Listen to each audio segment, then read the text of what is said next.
পুৰুষ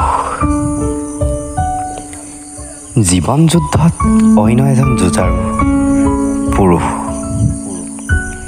এই তিনিটি আখৰে গঠিত পুৰুষৰ অৱদান জানা? অনন্য। কংকাল জীৱনৰ ৰুগ্ন পৃথিৱীৰ সততাৰ পৰিচয়। প্ৰথমে পুত্ৰ, স্বামী আৰু দেউতা, আবিষ্ট ঘৰৰ যেন সমস্ত বোজা।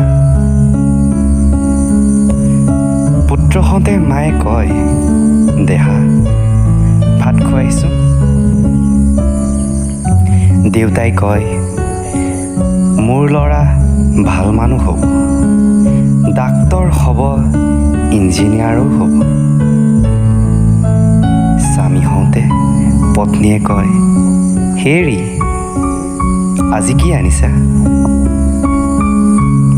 আৰু এদিন নিজে দেউতা হৈ কওঁ, মোৰ ল'ৰা ভাল মানুহ হ'ব, ডাক্তৰ হ'ব, ইঞ্জিনিয়াৰো হ'ব। এখন চাউথ ইণ্ডিয়ান ফিল্মৰ দৰে নহয়।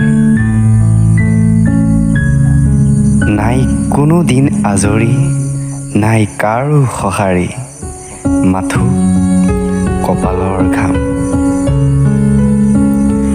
ভগ্ন হৃদয়ত হেজাৰ প্ৰত্যাহ্বান মগ্ন, নিজৰ ঘৰৰ আৰু সমাজৰ।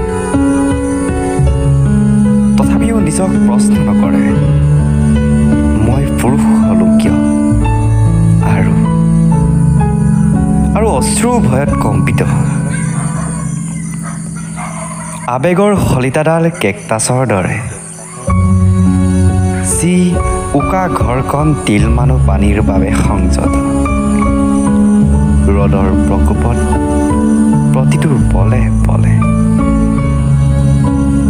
মৰিচিকা যেন লগা উৰুকা পজাৰ বুকুখন, খাহি বৰা মুখখন,